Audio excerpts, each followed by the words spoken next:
Military line Brahmapur प्राथमिक विद्यालय सशस्त्र शिशु विकास योजना अधीन प्रकल्प स्तरीय आदिक केसरी सुभद्रा दिवस पालित हो जाइछि। ब्रह्मपुर सहर प्रथम सीडीपीओ गीताराणी राउल संयोजन आयोजित कार्यक्रम में ब्रह्मपुर विधायक अनिल कुमार मुख्य अतिथि भाव जोगदे।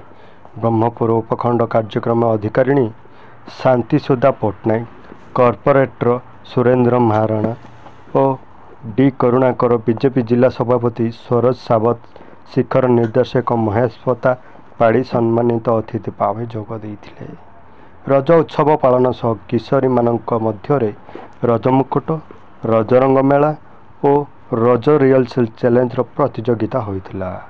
प्रतियोगिता माने पिठा पणा पानर मजा नहीं। अतिथि मानक द्वारा प्रतियोगिता को पुरस्कृत करा जायथिला। यहाकू आंगनवाड़ी कर्मी माने परिचालना करिथिले।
I will only